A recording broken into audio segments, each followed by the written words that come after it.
Hello, everyone. It is another exciting Get to Know Her show today, and I am very, very much looking forward to this interview. You are going to meet my dear friend, Jacqueline Court. I have known her for years. We have a history. We've done lots of cool stuff together.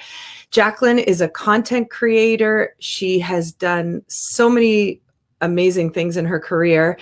And she is an expert. Are you listening? An expert on perimenopause and menopause, which I don't know about you, but it's a hot topic right now for me. So without further ado, I'm going to bring Jacqueline on right now. Moni! Hi, Jacqueline. How are you? You look good. I see your glam jewelry.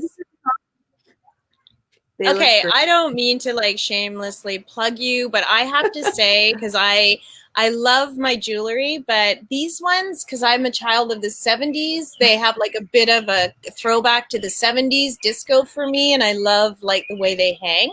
So these are my go-to. Every time I have to go out somewhere and dress up and, you know, I don't have quite the outfit, these make everything possible. Oh, I'm so happy. Okay. Yeah.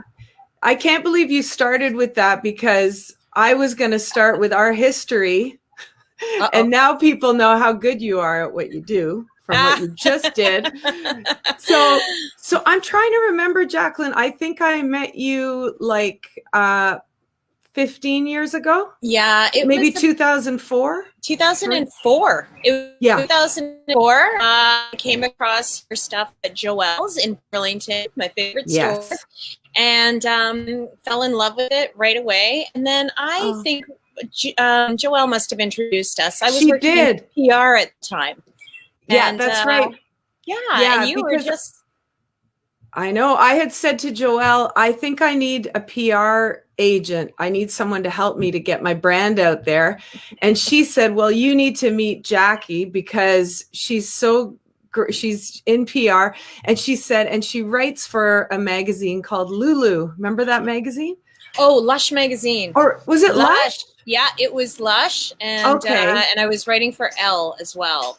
Oh, you were writing for Elle. Was there a Lulu something? No. I know Lulu, but I wasn't writing for Lulu. Okay, so it was Lush and Elle. Yeah, now I remember. Okay, yeah, and then we connected, and you started helping me putting press kits together. Next thing you know, I'm at the Much Music Video Awards. That was amazing. Yeah. Fergie was wearing your stuff, remember? Yeah. Fergie among others, but that was pretty big time. That was fun. That was so much fun. Yeah. So from there, we became fast friends. Yeah. And then we went on our own journey. So in your bio, I shared with everyone, you are a content creator. And I want to just say that, so Jacqueline and I, we get together and we have these lovely evenings with a glass of wine. And before COVID, we could actually hang out together. Yep. And and bacon. And bacon, wine and bacon. Yeah. So we would have these fantastic nights. And Jacqueline, like the ideas that would come out of your head, I would say, you know, I'm thinking about doing this, this, and this. And you would just be like, okay, here's what we need to do. And you got your notepad out and you're making all your notes. And you are so great at just like developing ideas from, it's like you grab them out of thin air. So I wish there was a job just giving people ideas, because that would be my dream job. Wouldn't it? Yeah. Well, you're hired. Someone could execute them though. Yeah. It's the implementation that's hard. You and I like hit it off. I think we're both very passionate. Me about ideas, and you about making women feel amazing, you know, showing their true colors, which is why I love your tagline, show the world your sparkle, because it really sort of speaks to what we want to do. And then we moved on to our video series, then our podcast. Yeah. In the girl cave in my basement with my daughter interrupting, and I would make bacon wrapped jalapeno poppers, remember? That's right. And we talk about heavy stuff. And it was called Drinks at 6. Yeah. Drinks at 6. And then we did our fun podcast with the famous Julie Cole and Susie Opie, Cocktails and Conversations, where we came at a topic from 4 different perspectives, right? Like Julie came at it from a single woman perspective. Julie came at it from mom of 6 perspective. Wow, that was, yeah. So you had the single perspective, entrepreneur, you married no kids, me married 1 kid. Like, we all had a different look at a topic, and it was really fun to have those conversations. Yeah, it really was. Do we have a library? I was going to ask you, do we have a library of that stuff somewhere? They're all still on my site, jacqucourt.com. They're in the archives. They're all still in there. Good. All our Drinks at 6 videos that you and I did. We did the Drinks at 6 kits. Remember? The Ride Your Bike to Work kit, the Spending a Night to Yourself kit. Yes, I did. In my Instagram story today, I shared a photo of us with one of the kits. That was our like night alone kit. Remember, it was like cheesy music, chocolate bars, wine, bubble bath, and a really good. Was it a John Hughes movie? I can't remember, but yes, and we had the eye masks, and her PJs on. And when we did that thumbnail and sent it out, people were like, "What are they doing now?" Well, that was pre-COVID, and isn't it funny how, look back on that video, and here we are working in our pajamas all the time. I think you and I are trailblazers, lady. We are trailblazers. Totally. It's like we knew the pandemic was coming. Yeah, that's right. But you know what, Jacqueline? The best. So I'm always saying to people, when you choose people who you want to surround yourself with, and women who uplift you and make you feel great, you are one of those people for me. You're one of those women. You've always made me feel like I could do anything I put my mind to. And you've always encouraged me to, it doesn't have to be perfect. Just put it out there. It's content. Put it out there. Put it out there.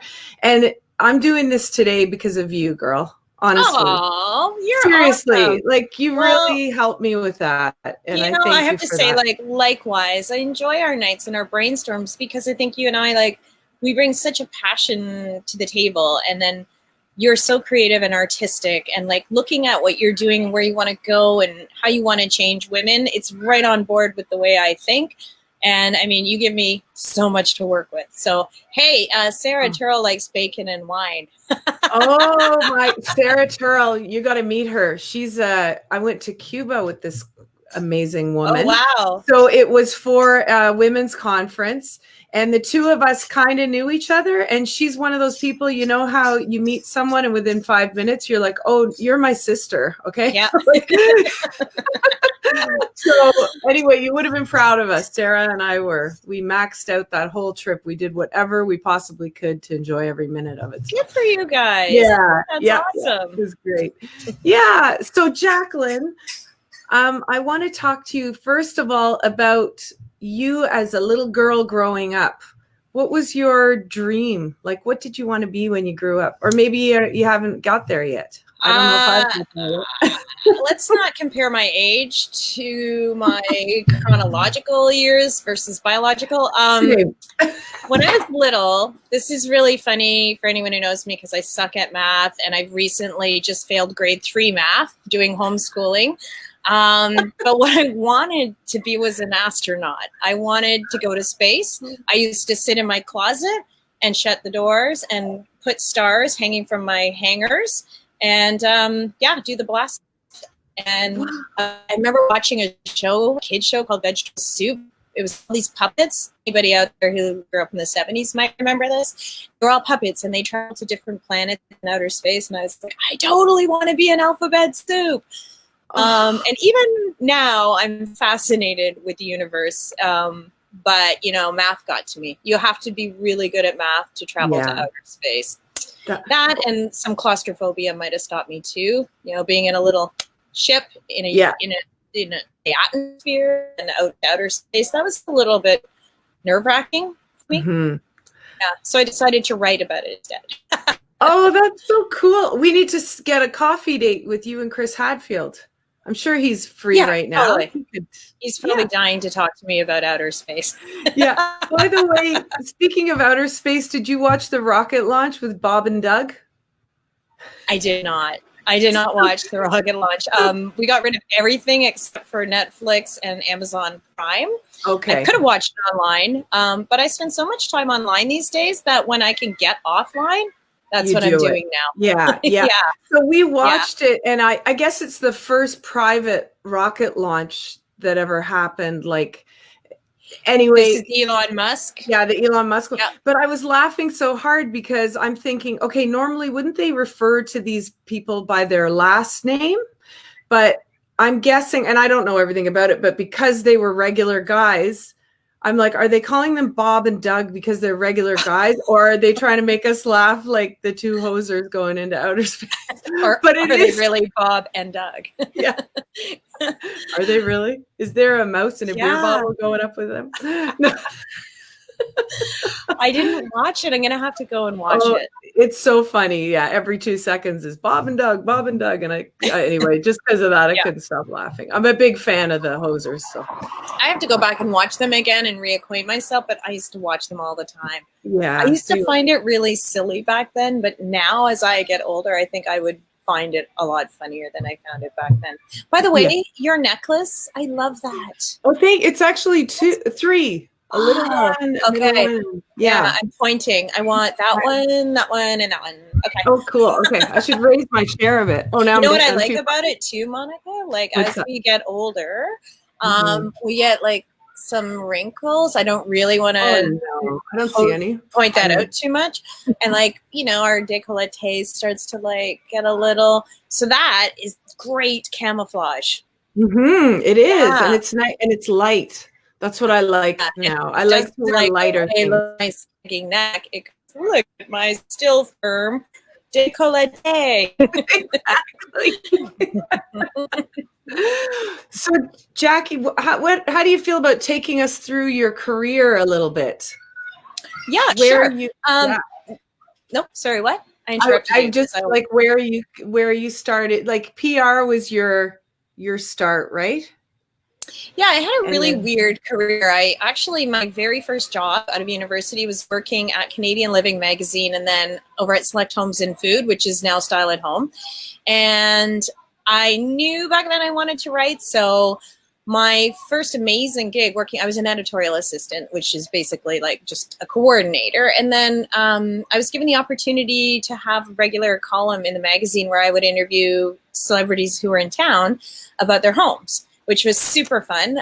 So I got to interview like Sylvia Tyson and Angela Dorman and Street Legal, like back then, Calm Wilkinson from the Phantom. I got to go backstage at the Phantom and hold all the heavy, heavy costumes. So that was really fascinating for me. I think that's when I thought, I can't go back to a career of pushing paper. I need some excitement. I need, entertainment. And so, right after that, actually, I moved out west to Vancouver for about 5 years, and I worked in PR there. And this is how old I am. I was part of a team that launched the $2 coin. That was only like 3 years ago, wasn't it? Yeah, it feels like it. And so I worked with the Western Magazine Awards where I did PR for them. And then I moved back to Ontario in 1999. And I worked in PR and marketing for film, visual effects. And then right from there, I went into advertising. And advertising was great because I really learned to love brands and understand strategy and how strategy works. And that really helps, obviously, with marketing and anything you do with a brand. And then after a couple of years of doing that, I started to, on the side, start writing again. And so I started writing for Lush Magazine, Beauty. And then I wrote Elle. I wrote all about dating and relationships because I was single back then. And then I decided to launch my website, which was called Solo Mag. Ugh, what a name. Which I changed to Drinks at 6. But you will remember the launch because I had it at Versailles, Toronto, and there's about 120 people there, and you were my keynote speaker. And it I was appealing to single women, about like how to have the single lifestyle, because I loved being single. I loved everything I could do in my freedom. And I talked about everything, as you recall, from travel to switching careers on a single income to, big ticket purchases, just to lifestyle and everything to do with being single. And it was a flop because I should have known better after all the work I did with brands. It lacked a really strong insight. And I was basically doing what a lot of us do by accident. I was writing to myself. I was talking to everyone like they were like me and they just love being single. And the insight that I lacked was that women see single as a phase, some, like an in-between moment. They don't see it and don't want it to be a lifestyle for the most part. They don't want to see themselves as, being alone for the rest of their life. And the way that I was writing was very much speaking to that. So that was the biggest failure and the best lesson I ever learned in my career. And so from there, I kept the site. I still have the site. It's jackcourt.com now, because from then you and I went on to do our videos, and we did our great podcast, and I worked with Jacqueline Court on Unsolicited Moms. And so all that content lives there on the site because it's a good representation of the thinking that I value. And, and I also thought it was great because I think what I love to do most with my content is bust stigmas and break myths around, certain things that women deal with. And so, we talked a lot about menopause. I have a podcast called Wine, Women, and Weed, The Dope on Dope. And that was an educational podcast that I've had for 2 years. And it's to educate women on the benefits, health and lifestyle of cannabis, and helping them learn that THC is getting high and CBD is not, and what the benefits can be, how you can enjoy cannabis without getting high. And I had a great time. I got to interview experts from neurologists to product developers to key people in the space, investors, and I did a whole 360 look at cannabis and what women needed to know, whether they needed to know about it for their health and wellness, or if they wanted to consider a career, or if they wanted to invest, or if you are running a company or whatever, you understand compliance and regulatory around cannabis, and then medicinal. And it's been such a great experience for me. I've met so many incredible people. And that was when I learned lesson number 2 of my career through a failure. The first year of my podcast, I wanted to use the podcast to elevate women, put them at the forefront of this exciting new industry, because cannabis was believed to be potentially a female-forward industry. And so I only had women on, only women experts and thought leaders and product developers. And I realized later that my mistake was there's a lot of men doing great work, obviously, and I am limiting the information my audience gets by excluding them because of gender. And what I'm doing is literally what we as women complain men do. So instead of, taking the problem that women have, constantly been pushed behind, taking it and going the other way by leaving men completely out, all I was doing was exasperating the problem. I hate that word. I can't say it. Said it beautifully. Why make this about gender? This is the problem. Yeah. The problem is we do make it about gender. And I was making the same mistake that we complain about, in Mahogany Row, that I was leaving men out in an attempt to make this female forward. But the reality is, if you want to create any powerful industry or brand or anything, you have to exclude the look at gender and just look at skill set and expertise and what the strongest information is that you can give your audience so that they can learn and thrive and grow. And so I started to bring, male guests on, and their information was great. And I realized, this is about me delivering information about cannabis. And yes, I support women in cannabis and I want to push them to the helm, but I'm not going to do it by making it either or. It has to be balance. It's all about balance. So the interesting thing about the cannabis podcast is that I did a few episodes on how cannabis can help with menopause. And that, just like those episodes, went through the roof. I had people email me going, can you cannabis 101 at your house teach us how to roll a joint? I'm like, no, because I don't know how to roll a joint. I don't smoke cannabis. I use it to sleep. And so so from there, I met up with my partner, Ramona Gornick-Lee. She's a 2-time breast cancer survivor, and she went into early menopause because of chemo. And we both sort of sat down one night and talked about the fact that there's so much information that women don't know, and there's so many gaps. And if you go to your doctor, they're not trained to tell you these things because they don't know either. I mean, they're general practice. They're not honed in on hormonal imbalance. And, you know, just the things that Ramona and I have learned on our own personal journey about what we should know about our bodies and what's happening. It's not well, it's menopause, suck it up. No. Like, don't take that as an answer. There's so many options out there. There's ways to optimize your body before you hit the perimenopause runway, right? So the podcast was great in helping me identify a real niche that I feel super passionate about. And it's funny how it's, you know, it's kind of now become a combination of everything I've learned from my writing to brand and strategy to content development and creation to working with influencers and audiences. And I feel like we've really hit on something here that women love and we love. And you know better than anybody, Moni, it's when you find your passion, you can do anything, right? There's no is never an option. It's like, you just keep going.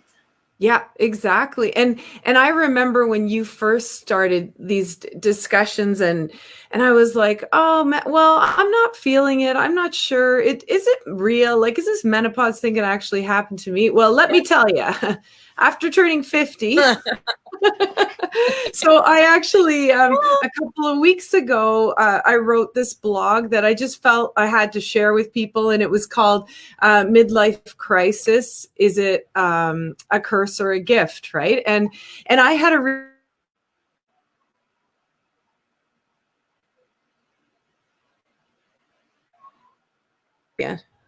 Sorry, she was froze saying up a little bit. Yeah, we got the freeze you up. froze up a little bit on that one. Sorry. That's okay. So she was saying, you know, during this time, and especially now that we're in COVID, you know, when you have those times where you're so emotionally charged and your hormones are just all over the place, if you can sit with your thoughts and do the reflection instead of the beating yourself up stuff that we love to do as women, it really can be a gift. And I think what you're offering too, Jacqueline, it's so amazing because we do need the help. This is not easy. Like, we need help to get through this time. And our mums, you know, they grinned and bared it, but it wasn't, that doesn't mean it was pleasant for them or that they shouldn't have been receiving help.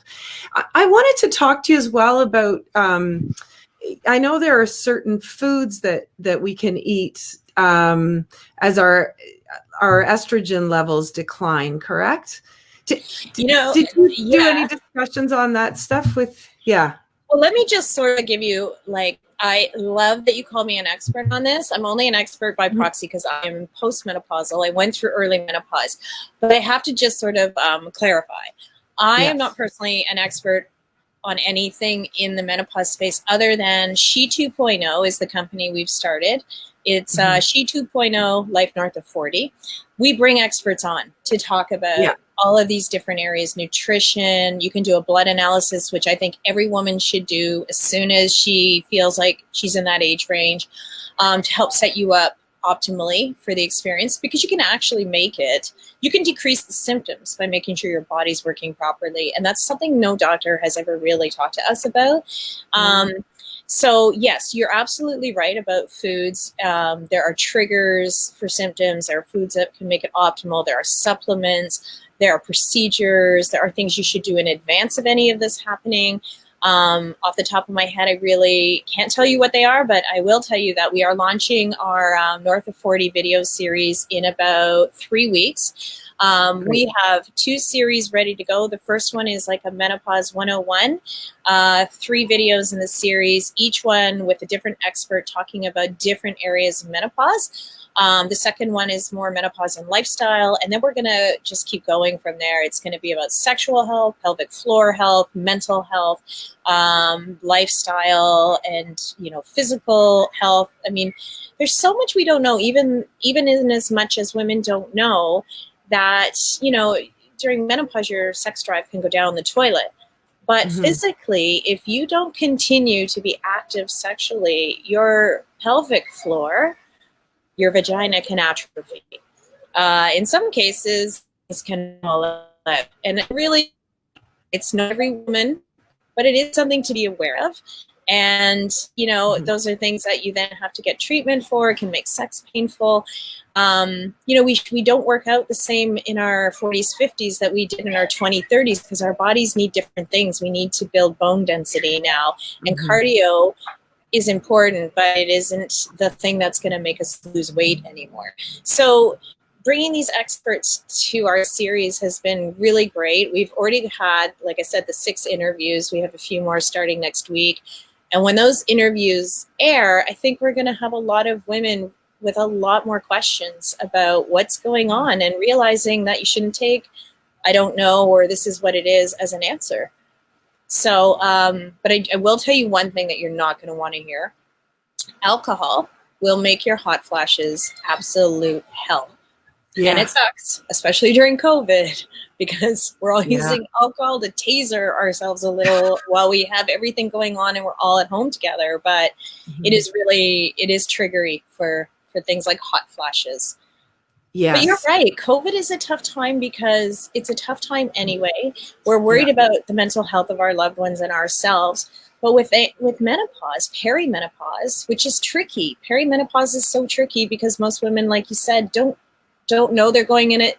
They resist it. And so they kind of turn a blind eye to it. And, you know, with COVID, you layer in like isolation, fear, huge change in the world. And then you layer in what comes with menopause, which can be anxiety, depression, fatigue, brain fog, memory loss. Like I could go on. Yeah. It just makes it that much worse for women. And then, you know, you layer in some homeschooling and you have the perfect storm. So, but what I'm hoping that She 2.0 is going to do is, yes, be a great delivery system for education and build a community. But we want to destigmatize menopause and perimenopause because it goes hand in hand with aging. And there's too much ageism out there.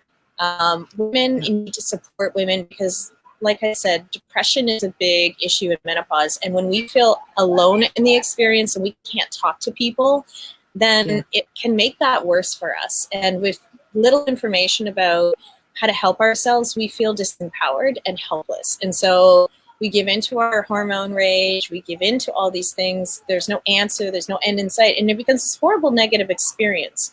But if we could start talking about it more, if we could look at it as, you know, the French and the Asian cultures, where they look at it as just the next stage of life. Like, you know, this is the same as when we got our periods. This is the same when we started having babies. Why do we have to make reproduction and women's reproductive health so shameful? Exactly. But worse is women to women. We can be our own worst enemies. Like when I was going through it in the beginning, women wouldn't talk about it. Not me. It's not a hot flash. Not me. I don't want to hear about your menopause. Like it's not contagious. I'm not going to give it to you. It's almost like a defense mechanism. Like it's like, no, I'm not going there yet. I'm not getting older yet. I'm still over here. Like I'm not going there. But why? Yeah, but why not? Because everything we've seen in the media, we can't see anymore. Well, I'm impressed that you can see me without your glasses, lady. But I think the media has helped to do this, and women to women, we have taught each other that menopause makes us redundant, irrelevant. You know, we're not as sexy, we're not as beautiful, we become invisible. These are the things we start to believe. And then what we don't talk about is we've just lost our ability for reproduction, whether we chose to reproduce or not. When you take something away from somebody like that, there's a grieving process, and no one talks about that. We're just supposed to just act like this isn't even happening, and that's so ridiculous because, I mean, Asian culture calls this the spring of our life, and if you think about it, we are free from so much. We've lost all of that estrogen, which sucks because everything's sagging, but what we've gained is, am I allowed to swear on here? Sure, go for it. Not giving a fuck anymore. Like, you know, when we are like full of those amazing hormones, we love and we care and we're like, hey, wait a minute. I'm tired of this. This is about me now. And like we start to look at ourselves and we stop caring what other people think all the time. And you know what? Like, I call it your right to wear white. You can wear white pants anytime you want. You don't have to worry about an accident. Yes. So we just get to like live and relax and not worry about it. But it can be an unpleasant experience too. So I want women to talk about it. I want dialogue to change. I want it to be something that I see more in Hollywood and not just on Frankie and Gracie. It's a part of, you know, you're going to go through menopause and that's a good thing. That means you're still alive. So, so why are we ashamed of it? Yeah, exactly. We shouldn't be. And I love what you said. Like, you know, as funny as it is, why not wear white pants whenever the heck we want for many reasons. But that's the whole thing. It's like this time of reflection, we're halfway through our life. So it's cleanup time too, right? It's time to take a look at everything in our life. We've only got another 50 years left if we're going to all live to be 100. So why not make these? Yeah. Why not make these the best years? And why not make them years where we feel good about ourselves? We're taking care of ourselves. We're putting ourselves first, and we're putting the oxygen mask on ourselves so that the people around us can, you know, thrive as well. Like, it's not a selfish time, but I think it's also a time to think about like what we really stand for. And I can imagine, I don't have kids, but when you have kids and the kids are getting older and they're able to take care of themselves and you're able to go back to you should go back to you, like indulge in that and enjoy it and don't feel guilty about it and feel like I should be taking care of this person and this person. And, you know, it's okay to rein it in and really take care of yourself, because it is all about you. Because if you don't, who is? And you know, the other thing too is we've got to lose the expectation that we're going to return to our former self, because our body changes permanently, and it changed permanently when we got our period, and it changed permanently if we had a kid. Like, and that doesn't mean a bad thing. That's a good thing. Like, we do experience change. I mean, if we don't grow, then we die. So why should we look at this as such a negative thing? And I think women have to start embracing that we're going to change, and it's totally fine, because men have their midlife crisis. You know, I read a great article. Men have their midlife crisis. Sorry? Yeah. Sorry, Jackie froze there. Men have their midlife crisis. Yeah. Yeah, and they buy a Ferrari and they get a 20-year-old wife. Women have their midlife crisis, aka menopause, and we get a PhD. Like, women seem really propelled by the experience. You know, the ambition to do more, the ambition to like look at this next phase and do something with it. Right? Like, maybe by now you're done with the child rearing, or you are finished your first big career. And then you move on to your second one or your third, or you start a business. A lot of women start businesses after menopause, if you can believe it. Like, I think it gives us a new attitude. I think you froze. Hello? Sorry. Hello. I think what also happens is you just kind of realize, like, okay, so here I am. I'm halfway through. And if I'm going to do it, it's going to happen now. Like, let's just do it. And I love the new feeling of the fear and all that stuff. Like, who cares? You know, even if 15 years ago, this freezing up online would have freaked me right out. But today it doesn't. I'm going live. It's forgiving. It's okay. When I have the money to have a big show producer and, you know, any offers out there, then I'll get to that point, right? But for now, I'm just going to do something because people need to meet amazing women like you, even if you're in and out a little on. Well, you know, we're all on the internet. Kids are on the internet. Everyone's working from home. So freezing is just part of what it's going to be like now, right? That's right. You know, this COVID, it's getting a bad rap, to be sure, but there are so many things I'm seeing about COVID that I like. I like that for the first time in my life, I realized that I fill up my days and my weekends so that I'm always busy, so I can avoid the things that bother me. And COVID has taught me to sit down and take pause and face some demons. It's taught me to be more relaxed with my daughters. When we homeschooled, it was a really trying time, and I read some stuff by child psychologists on how to deal with focus issues, and I learned a lot about her. I learned about her education and what was lacking in it and where I could help. I feel more productive. I feel more empowered by it. But also, you know, I just like that we're all slowing down and we're starting to see what matters and what doesn't matter. You know, this need to keep up, this need to keep up an image. It's just, we're in our PJs now and we're on Zoom calls. Like, what the hell? You know, everyone's at the same level right now because we have no choice. That's right. And it's the thing. Yeah, definitely. And Jacqueline, I love what you said about that, this like reflection time. And it's true. You know, I took 3 days of no work to sit in my thoughts. I did not enjoy it. I wanted to work so bad so that I could get my brain like just focused on doing stuff. But you know what? For anyone who's got that problem, just persevere and sit with your thoughts and do not judge them and just watch them go by. Because I'm telling you, after that 3 days, it wasn't until I kind of got back to work and got into the swing that I realized the gift of that and things I had learned. So I almost feel like sometimes we're afraid to be alone in our thoughts because of maybe what will come up, and also the self-sabotage and the beating up in your head. And that's really what we need to work on, is don't do that. Be nice to yourself, like be a kind, loving mother to yourself.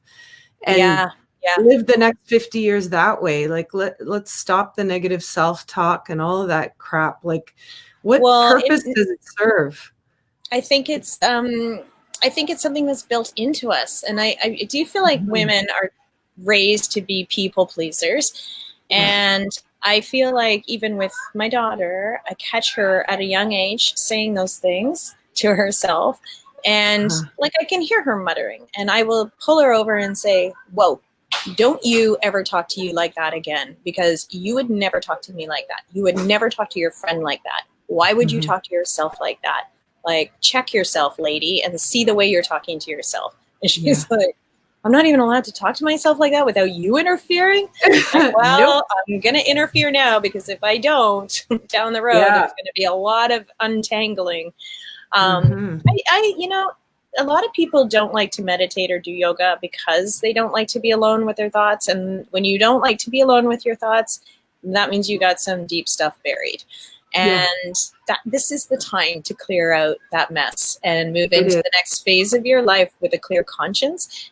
And of course, it's scary. I'm sure you and I have had similar experiences. It's very uncomfortable. You know, it can be very anxiety inducing, but I think, you know, if you go into this with a plan, like if you read any Eckhart Tolle or, you know, Brené Brown is amazing, and just understand that what to do with those thoughts, right? Like, it's not just a matter of thinking them. You should really know what to do with them. Like, am I going to write these things down and start journaling for my own personal self-help, or am I going to write them down and consider therapy when this is over? Like, I think this is the time to reckon with yourself. Yeah, definitely. It's interesting, Jacqueline. I was listening to Eckhart Tolle last week, and he was talking about how, you know, your heart beats and we don't question our heartbeat, and we breathe and we don't question our breath. He said, think of your thoughts as the same thing. He goes, I would not hesitate to say that 90% of those thoughts are lies. Your mind needs to think. So it just does it all the time. I think we have something like 60,000 thoughts in one day. He said, don't believe them all, and start practicing what it is you actually want to think about. So I would even say, for anybody who is having that struggle where they're, you know, kind of like a fear of meditating because these thoughts it's just too much and they can't handle it. Guided meditation can be so helpful, because it's helping you. It's actually training you on how to control your thoughts. And then, you know, maybe after a year of doing guided, then you can go to sitting on your own. But I remember starting with meditation thinking I had to sit there in silence and, okay, now I'm going to control my thoughts. Like, that's the worst. And every time you had a thought, you were like, uh-oh, I blew it. I have to start over. We're not Yoda. We're not Yoda. No. But I do the Breathe app. Have you? Oh, nice. I haven't tried that one. Well, they have in your app. I know you're on Calm, I think. Yes. Do you use Calm? Okay, so Yeah. Breathe has whispered stories, which is ASMR. I don't know if you've heard of ASMR.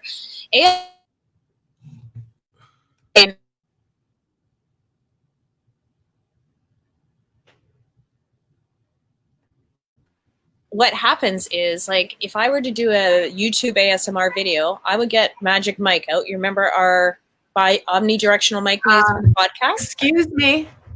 Oh, you got one? Got one. Yeah. And they brush the side of the mic.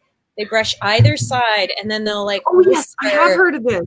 And it's the poppiness in your voice, and it's so calming and strangely therapeutic. So last night I was listening to Wuthering Heights in a whispered story.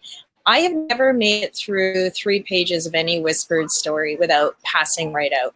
It's just so, yeah, it's great for sleep. It also helps that I take a THC CBD gel tablet to sleep. Yeah. But it helps settle your mind, and you can't help but focus on the story because it's a story. But the way that they're doing it so calmly and quietly, you're straining almost to listen, and it just puts you into this. And they have this binaural music, which goes left, right, left, right. You'd have to hear it to understand it. Binaural music is used to help people focus. So I will put it on our Sonos while my daughter is doing schoolwork because it's just a soundtrack. There's no words. And it sounds like you're in a spa, and she doesn't notice it, but it actually helps her brain to like come together and focus. So anybody out there with, a million things on your plate and you're trying to focus, it's something to look into. Okay, good. I need to look into that. Yeah. Focus will do. That's great. There's actually, I don't know if you listen to Whitney Cummings. She's a comedian. She has her own podcast, and she has an interview with Dave Grohl where they talk about this, and they're tapping the mic and they're goofing around. But yeah, she's really into that too. So. Oh, I'll have to listen to her. Yeah. What's your favorite podcast right now? Oh my God, you'll laugh, but my favorite podcast is Conan O'Brien Needs a Friend. Really? I love Conan. Like I love his interviews. He's hysterical. So I listen to him all the time, but I have so many. I love Mark Maron. I love Dax Shepard. Like, I really like these interviews where you're digging deep into, what people are all about, and not necessarily what their latest movie was, but how did they grow up and what brought them to where they are, and the human condition, right? Like, yeah, I love that stuff. How about you, Jacqueline? Yeah. Understanding how we work and why we work. Yeah. I'm a little bit off podcasts right now just because I'm not doing the commute anywhere, and that's when I typically would listen. Yeah. I will get back to them, but I am finding I'm less podcasts and more reading books right now. So I find that I find that helpful. And especially right now, because She 2.0, as we're preparing to launch, it's a lot of work, but my own business, Once Upon a Brand, which is a content production business, I mean, I can't do production right now. So I find I'm trying to distract myself from the stress of the fact that I'm losing income right now, so I like to just sit down, read a book and say, okay, I'm losing income, but I'm gaining valuable me time and family time and introspection time. That's how I'm justifying it right now. I think that's great. And, investing in yourself, that's the best thing you can do. Even if there was no COVID and you decided, I'm going to take a year off from work, I'm going to spend the time investing in myself, and I'm going to be so much better off for the next 25 years of work, right? Like, I have to say something preachy on this point. With COVID, we've been off 5 months and who knows how much longer. There's a lot of free online courses. Anybody who gets a library card gets free access to Lynda. All those Lynda courses, I mean, anybody who sat there before COVID career and hating their job, you now have the time and free resources to re-educate and pivot. Mm-hmm. Why wouldn't you take advantage of that? Yeah. It's such a good opportunity. When is this ever going to happen where you get forced time off to do this? Mm-hmm. Yeah. So, I mean, in a time where that's kind of dark in society, we could be like getting excited about, coming out the other side with something brand new. You just froze, but you have a really good smile. What's that? You were frozen and like with your cute smile, and I'm like, you have a really great smile. I wish I was your dentist. When I freeze up, that's what I do. So I'm like, I love those Zoom calls where you're saying something, you freeze like this. Yeah. And then it sits there. You're like, come on, move along. I know. I loved it when it was all first happening and they'd show people like these joke things where a guy would get up and he'd have no pants on, or I love that stuff. Yeah. Yeah. So, Jacqueline, we have some comments on our here. My friend Elizabeth just chimed in. COVID hasn't been an issue until this week. This week, COVID sucks. I am perimenopausal, doctor confirmed. And so far, that's manageable, although mood swings have been fun. Yeah. We feel your pain. Keeping the family together. Yeah. I got a question for Elizabeth. Doctor confirmed. How did your doctor confirm it was perimenopause? Was it blood work? Was it what levels did they check for you? Because I know so many people, including my own doctor, who were unable to diagnose it. They just said, typically peri starts 37 and on. So you can just sort of, even if you're getting regular periods, you can be peri, and you'll notice it in different ways. But some of the hormones that leave first, we don't even notice, but they affect fertility. And that's why women are told by doctors, if you're getting your period, you can get pregnant. But with the lack of this hormone, I forget what it's called, you actually will have a way harder time, if any luck at all. And we need to know that. And no one tells us that. So women think, I can have a baby in my 40s because I still have my period. Well, that may not be true. So so that's why I'm curious, Elizabeth, what they checked in your blood work. She said it was through blood work. And Hi, then Susie, Opie, you two are funny. Hey, so Jack, you can actually see people's comments? Yeah, on the live comments here. I know. Oh, good. I wasn't sure if my guests could see the comments too. Oh, that's awesome. Okay. Give her a shout out earlier. Elizabeth, I'm curious about the blood work that you had and what they tested for, because that would be really helpful for a lot of women, I think. So maybe I can see. Oh, progesterone. Yes, that's the first thing to go, I think. Yeah, that makes the fertility issue really problematic. But see, if you knew that, you would get a progesterone supplement, and on your way you go. Whereas if you're not told that, you suffer, and you could face infertility permanently. So these are good things to know. Wow, that's so great. Yeah, thanks for sharing that, Elizabeth. Yeah, that's awesome. So Jacqueline, you're amazing. Look, do you realize we're over the 45 minutes? And no. I'm happy because I didn't want to keep you. I know how busy you are, but I could talk to you. No. This is my day right here. I love it. I could talk to you all day and night, as you know. So me too. So what have you got planned for? Okay, wait a second. So what we have to also talk about is She 2.0. I'm going to leave people on this chat afterwards. I'm going to give them the link to the YouTube link. Is that okay? And then they can subscribe. For what would you prefer, the Facebook group or the YouTube? If you go to the Facebook page, you know what, go to the Facebook page and join the page, and then we'll be making an announcement because the website is still in development and it will be up in about 2 weeks, actually maybe even sooner. And then we're going to announce our speaker series. So then we'd love for people to come and subscribe and check out the speaker series. Yeah. So that would be wonderful. And don't just sit and watch, chime in. This is what this community is about. It's about hearing from people like Elizabeth who talk about, what they've gone through and sharing that information, because that's what we're trying to build. We're trying to build an educational platform to make this as optimal for women as possible and to open up this conversation and stop stigmatizing it. Yeah, exactly. Rant. Sorry. I love it. No, that's good. So Jackie, you've got a couple of minutes to join me on an Instagram after party. You're always in for a party. Okay. I do. An after party. I like how we call this an after party at 2 p.m. I love that. Of course. So I just see you over there. You think I'm drinking water? No, I'm kidding. That's great fun. I know you. Yeah. So I'll see you over there. We'll say goodbye to you for now, and we invite everybody to join us on Insta. Thank you, Jacqueline, for all your time.